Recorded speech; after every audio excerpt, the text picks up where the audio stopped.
been changed.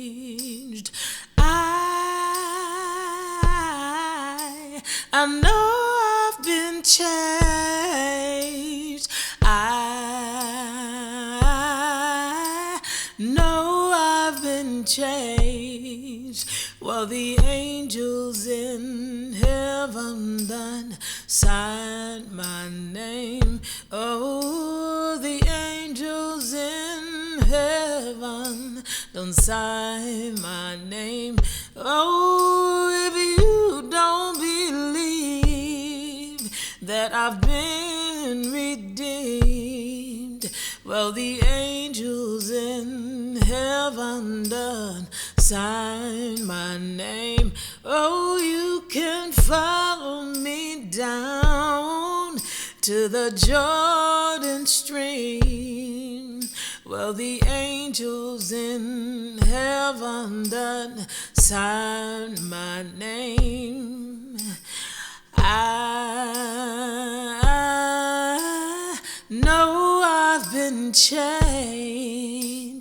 I know I've been changed. I know I've been changed. Well, the angels in heaven done sign my name. Oh, the angels in heaven done sign my name.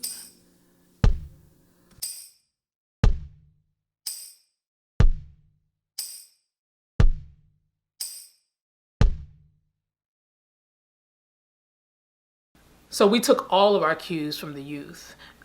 Once they explained to me their ideas and again their intentions of even how they wanted to display it, and it came across to me, and then when I talked with Danielle, she was leaning towards the same.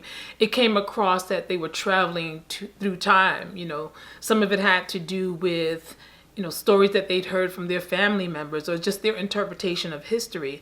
And so it was just a natural decision to choose the selections that we chose based on how the youth were leading us.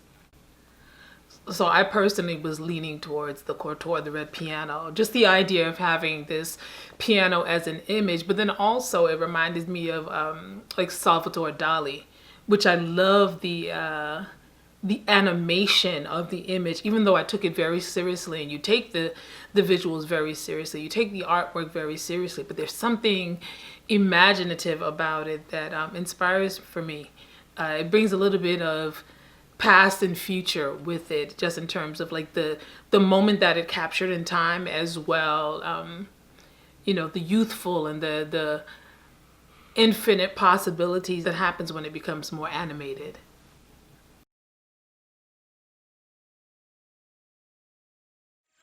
Yeah. Pac said that we all came from a woman, got our name from a woman, and I came from a woman. Then tell me, why do we shame our women, victim blame our women, and defame our women? Got the nerve to underpay our women and then refuse to educate our women. Damn, I think it's time we start protecting our women, start respecting our women, start electing more women. And if you believe the first woman was Eve, remember she's from Adam's rib, not from his feet, which means that the vision isn't submission, but standing equally with them in ability and wisdom. I know that there's a lot of hate, but don't forsake love. Don't know how long it's gonna take, but it's gonna take love. If it's a change you wanna make, we need to make love. Ladies, teach them how to make love. Fortunately, I got to meet with the Curatorial Study Hall prior to seeing the exhibit, and also prior to composing and arranging what this performance would look like with Nedelka Prescod. And really, I was impressed by just the insight that the youth had in this exhibition, how much care they had in choosing the pieces. And it really was a driving force behind our song selections and the way that we arranged and envisioned the performance. We got into a really good conversation with the study group about the tent, what that represented in terms of the Black histories, and the ancestry and the legacy leading to the Black futures. But now, standing in front of this piece with the piano and the window and the reflection, it kind of connects the ideas. One of the young curators, wrote about this piece. Is it a reflection of what's happening in the home, or is it a portal into a potential future? And so I think that is really connects the ideas of the Black histories and the Black futures. Curatorial study hall, for me, what it's been for me has been like an introduction to being a curator at a museum and just getting to see some of the things that are involved in that line of work. It's something that hasn't really been exposed to me before, but it is now. So that's what my experience has been like, just learning, it's like everybody knows about museums, but like nobody really know about the people that work in museums. So it's been fun to learn about it. Black histories, Black futures. For me, that's like a really important piece for me. I feel like there's so much going on with like the Black youth today, and everybody always talks about it, and everybody got something to say about it, but like it's something that really like it's a part, when it's like being Black, when it's a part of your identity, it's like it kind of consumes you in a way, and it just, I don't know. All right, I always wanted to say this. I've been thinking a lot about like the psychological effect on Black people after they learn that they was enslaved as kids. So when you learn about that as a kid and you look about your fellow man next to you, it makes you question your fellow man, right? So it makes you question the people, everybody around you and everybody you meet, and your intentions after you learn about that when people that don't look like you and you have to interact with them. Like, sometimes it makes people question them, it like hinders them from being able, like being so forthcoming as they would if, they met somebody that did look like them. And it works the other way for people that aren't Black. So, I just think it's important that we like have to go back in history and just cherish what we got. And just cherish like the good moments that we have, because it's like so much pain, like there's so much pain in our communities and like kids that they deal with it. So, yeah, I feel like it's important to go back and try to see the good things and try to turn those good things into even bigger good things, going forward. So the future, it's the youth. You're trying to save the youth in a way, trying to tell them that they're special and they're not just like what they learn about in school or see on TV.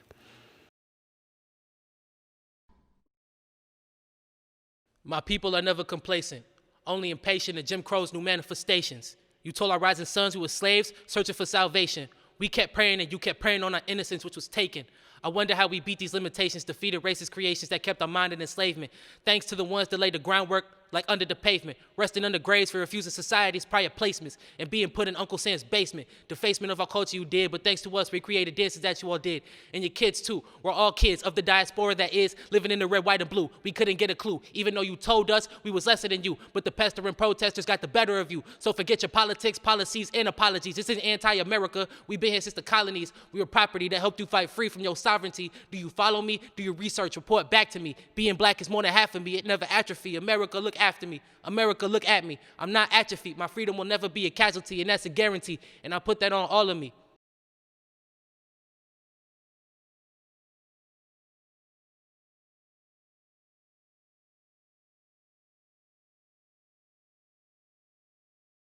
Can you name 5 women artists? This is the question that greets us as we approach the Women Take the Floor exhibit. As musicians, we are similarly challenged by this question in relation to women plus composers and composers of color who share a long history of oppression and underrepresentation within our field. Centering underrepresented voices is an essential part of the Kramer Quartet's mission, and we are thrilled to share Caroline Shaw's new work, 7, alongside the stunning artwork in the Women of Action Gallery. Caroline Shaw is a queer woman composer fascinated by ancient harmonies, spacious textures, and the rhythms and intricacies of modern life. Her new work, 7, which she wrote in 2019 as part of a larger commissioning project, was inspired by the text accompanying the 7th movement of Franz Joseph Haydn's 7 Last Words. 7 reflects on Christ's final words, "Into your hands I commend my spirit." The piece begins with a series of entwining pizzicato gestures that increase in rhythmic complexity. These gestures give way to undulating harmonies which spiral into chaos, eventually dissolving into one final release. The piece ends as it began, with rhythmic pizzicatos, only this time they are accompanied by a melody as if transformed by the former chaos. When we first entered the Women of Action gallery, we were immediately drawn to Toshiko Takaizu's beautiful 7 forms, not only because of the numerical resonance with the title of Shaw's piece, but also because we feel a connection between Takaizu's forms and Shaw's use of harmony. Takaizu's earliest pieces of art were primarily utilitarian vessels, while over time, she developed closed forms such as the ones in this exhibit, which defy the idea of practical use. In a similar manner, Caroline Shaw often uses traditional harmonies, which in older music would be expected to appear in a certain order and with specific functions. She challenges these expectations by ordering traditional harmonies in surprising ways, finding new avenues for building tension and release into the music. Grace Hardigan's painting Masquerade is another piece of art we really wanted to include in this performance. In the painting, we are looking at a group of Hardigan's friends, enjoying dressing up in masks and costumes. COVID-19 has forced us all to live a different kind of masked life. The masks we wear, of course, protect us from the virus, but also serve as a symbol of the new identities we must inhabit in order to navigate these challenging circumstances. The pandemic has almost completely eliminated live performance, and we musicians have struggled to adapt to the sudden changes within our profession. Much like characters at a masquerade, though, we are invited to let go of previous expectations, reinvent ourselves, and find new ways to build joy and community. Or as Caroline Shaw herself says about 7, there is a sense of giving over and letting go, a kind of chaos and a kind of peace.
Hello, I'm Shirley Hunt, cellist of the Kramer Quartet. As an ensemble, we find ourselves captivated by Monet's many paintings at Giverny, including those represented in this exhibition. We feel a palpable sense of the artist's affinity for this place, which was his home from 1883 onwards. In particular, the 1886 painting Meadow at Giverny caught our eye. We couldn't help but notice how the green tree-lined meadow, streaked with sunlight and shadow, resembled the scenic countryside of New England, mirroring views we actually experienced ourselves during our recent rehearsal retreat in southern Vermont. Between rehearsals, we went for long walks together through green fields, alongside rivers, and down winding dirt roads. During this time away from city life, we experienced a newfound connection to the cycles of nature as we rehearsed our program for Art in Tune. This provided an inspiring setting for us to rehearse and to create while contemplating Monet's own artistic dialogue with the natural world. The warmth and beauty of Monet's landscapes, at once both vast and intimate, inspired us to choose the music of Hyacinthe Cezanne, a rarely heard French composer and pianist who lived and worked in Versailles at the end of the 18th century. Unlike Monet, Cezanne is a virtually unknown artistic figure, and it's extremely rare to hear his music performed anywhere. We loved the idea that we could present an example of Cezanne's lush, atmospheric music alongside a very famous artist like Monet, who is a household name. Written about 100 years before Monet's Meadow at Giverny, this work by Cezanne is perfectly suited to the 3 musical instruments we are playing from the museum's collection, all built by 18th century French instrument makers. As a period instrument string quartet that plays exclusively on gut strings, we were thrilled to collaborate with the MFA Department of Musical Instruments and with luthier Kevin Kelly to have these instruments set up in a style typical of the late 18th century. You'll notice the cello is played without an end pin, the violins and viola are played without shoulder rests or chin rests, and we are all using gut strings and bows typical of that time period.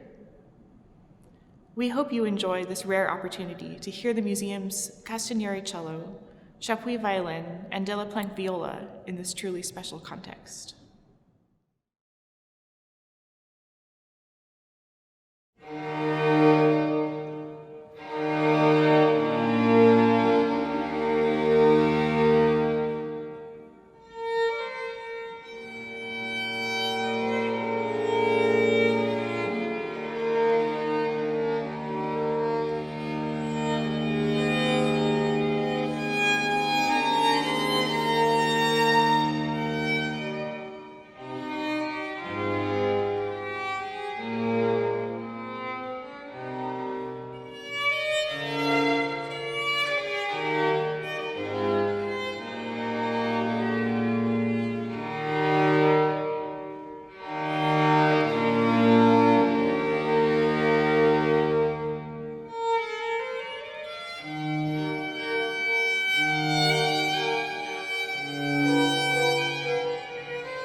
I chose the Basquiat exhibition because I love hip hop. I am hip hop. I'm a part of the hip hop community and culture, and this resonated with my love for hip hop, and put my love for the music in a visual perspective. This Lady Pink piece behind me, when you expect fair play, you create an infectious bubble of madness around you. It's a trick. It has you lulled into a sense of comfort with the image of the flower, but when you look closely in the center, it's a skull. And it took me a minute to realize that I was actually seeing a skull and not misinterpreting the art. And I think that that represents so many communities of color that are part of the hip hop community, that there is this expectation of fair play and wanting to be treated with humanity. And there's this hope, but then in the center of all this art is the actual conditions and systemic oppression. I think Invisible matched perfectly with what I just explained about the Lady Pink piece and what it means to me. Invisible starts with this very quiet observation of the condition and then turns into the bubble of madness. So expecting the fair play, expressing that you want fair play, and at the end of the song, still realizing that you're not going to get it. And so calling for that, can you hear me now? To me, that is the skull in the middle of the flower. Invisible, you don't see me, you don't hear me, so you don't help me. Invisible, hear no evil, see no evil against my people. Invisible, you don't see me, you don't hear me, so you don't help me. Invisible, hear no evil, see no evil. Yo, said I got 2 jobs, still broke, drink heavy, plus smoke, caffeinated, underrated, underpaid, under tables, would go to school but financially unable, would hustle but refuse to realize the Negro label, slim opportunities, underfunded communities, economic restrictions in the ghetto, hope is just fiction. You say we should advance, but there's an imbalance, unequal environments yield an unequal advancement, wages the minimum, maximum hours putting in ends, barely meet in families, barely eating, rich people judging. Just lost my cousin. High crime statistics, you analyze, we live in it. Run down buildings, overrun projects. Those who built the nation now are the rejects. Police, profiling, gunshots, kids dying. Yo, we make the best of it, what's left of it, cause you know we're invisible. You don't see me, you don't hear me, so you don't help me. Invisible, hear no evil, see no evil against my people. Invisible, you don't see me, you don't hear me, so you don't help me. Invisible, hear no evil, see no evil. Yo, said we got single mothers, drug dealers, hustlers, brothers in jail, no money for bail. Caught a case cause there was no other way to make the kind of money for the bills he had to pay. There's not enough teachers, too many dropout system cheats us, can't leave, want out, 6 in the 1 bed, dreams left for dead, liquor stores rampant, dope fiends, bandits, street gangs, gamblers. Somebody stop this, look how they handle us, hurts me to watch this. Greedy politicians visit subhuman conditions to acknowledge our petition to vote it into position as folks stay praying, never get a blessing. God forsaken, outright oppression, youth misguided, truth one-sided. You think this is our nature, but this is what you gave us to be invisible. You don't see me, you don't hear me, so you don't help me. Invisible, hear no evil, see no evil against my people. Invisible, you don't see me, you don't hear me, you don't help me. Invisible, hear no evil. Can you hear me now? Can you oh, oh. Hey, can you hear me now? Can you feel me now? Hey, what if I get loud? Oh, can you hear me now? Whoa, whoa, whoa, whoa, whoa, whoa. What if I get loud, loud, loud? Can you hear me? Can you hear me? Can you hear me? Invisible. You don't see me. You don't hear me. You don't help me. Invisible. Hear no evil. See no evil against my people. Invisible. You don't see me. You don't hear me. You don't help me. Invisible. Hear no evil. See no evil.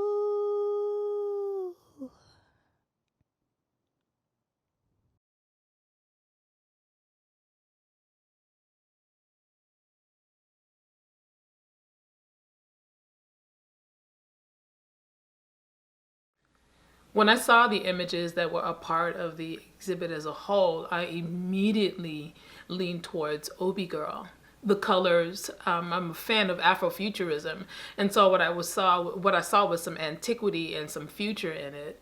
And then when I got into the story and realized that Lois Mailou Jones had a 70-year career as a Black woman in America as an artist, and just the innovations in her art, the risks that she took, the experiences that she had, the travels, and her intentions, it just all made sense to me. One of the things that is brought out in the piece is the idea of womanhood and returning to one's culture as well as a form of rites of passage. And so for me at this particular time in my life, it was just like, oh, this was made for me.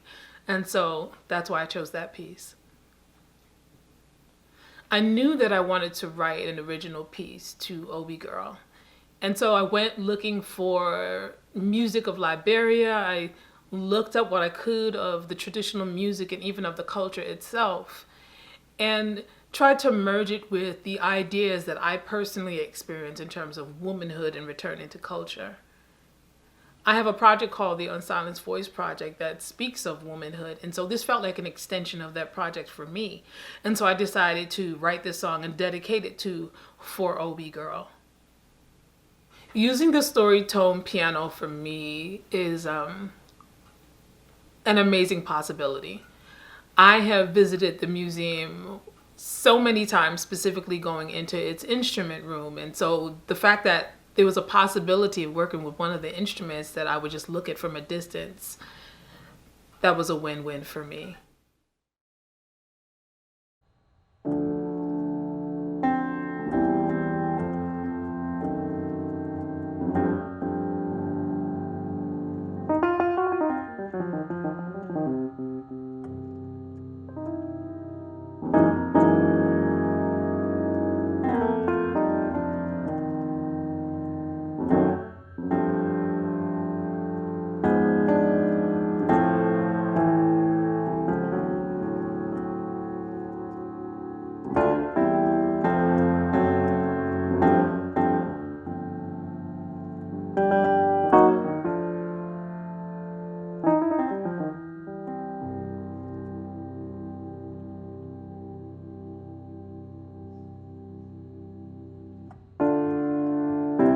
A woman once was a girl, such a huge transition in this world.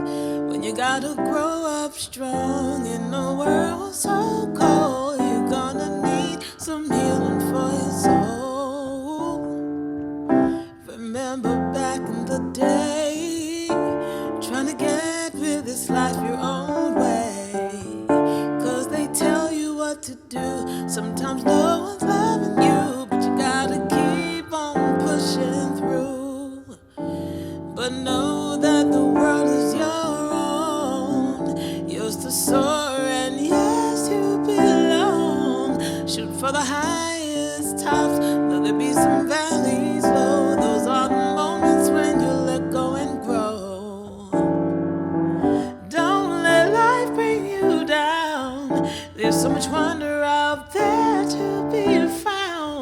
and it starts within you. You know you've got that special glow. Accept yourself and let it flow. Become all you know you can be. Hold on to the you that you see. There's purpose in you, and there's work to do. In your faith is the victory. Awaiting for you is the legacy, your heritage of divinity. You'll have to overcome many challenges, and sometimes they'll be lost, but in the end you'll win, my friend. A queen grows into her crown. Go on and turn that frown upside down. There's so much beauty in you, they won't know what to do when you rise up and come through. But just remember one thing, as you let your sun shine within, there's some sisters right behind. Lend a hand and help them climb, and our loving is where we shine. So know that the world is your own, yours to soar, and yes, you belong. Shoot for the highest tops, though there be some valleys low. Those are the moments when you let go and grow. Don't let life bring you down. There's so much wonder out there to be found, and it starts within you. You know you've got that special glow. Accept yourself and let it flow. Let me say it again. A queen grows into her crown. Go on and turn that frown upside down. There's so much beauty in you, they won't know what to do when you rise up and come through.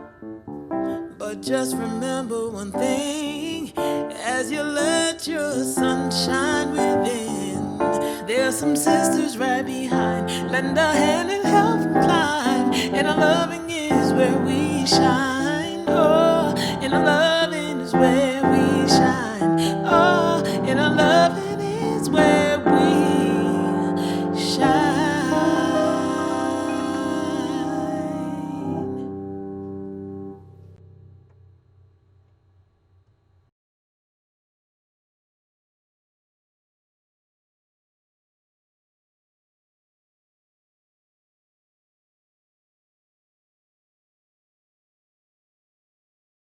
The exhibition In and Out of Time explores Paul Cézanne's unique place in art history.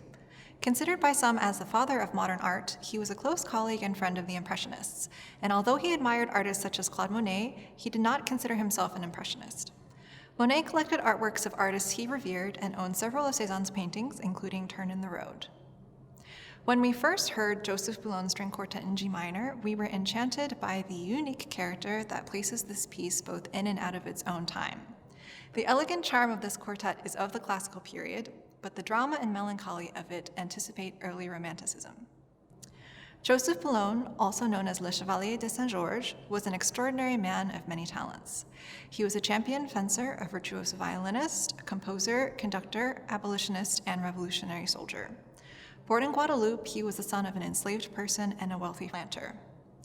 He was one of the first Black Freemasons in France, and he debuted as a violin soloist in Paris, performing his own violin concertos to critical acclaim. We felt a kinship between the momentum that is created from the lilt of Boulon's quartet and the swing of Cézanne's painting, and we loved imagining hearing the wind carry Boulon's rolling melodies through Cézanne's landscape. In Cézanne's Turn in the Road, the curving path seems to disappear and flatten as it bends out of view, almost blending into the fence and the surrounding earth. The contrast with the geometric shapes of the buildings creates an off-kilter perspective that gives a feeling of sway as the landscape seems to contract and expand like an accordion. In this particular Boulon quartet, the two violins share almost identical parts, passing melodies to one another throughout the movement. This doubling, shadowing, layering effect allows the melodies to play off one another and propels the movement forward. The disappearing road looks as though it might turn back around in a circle, and it is an apt metaphor for the way Boulogne spins a soaring melody only to follow one lyrical line with another. Cezanne's distinctive brushstrokes, particularly the brushstrokes of the trees, leaves, and grass, give the painting an almost kinetic energy. You can almost hear the leaves rustling in the wind. This energy mirrors the tremulous buoyancy of Boulogne's work as it shifts quickly between dark and light, minor and major. Although respected by his peers, Cezanne became widely recognized for his art after his death. Boulogne was celebrated during his lifetime, and after his death, commemorative editions of his music were published. As slavery was reinstated in the French colonies by Napoleon Bonaparte, Boulogne's music and contributions disappeared from concert programs and history books. Boulogne's music is being rediscovered by musicians and audiences alike, and we are so grateful to be able to perform Boulogne's music on these wonderful 18th century French instruments from the MFA's collection.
Thank you.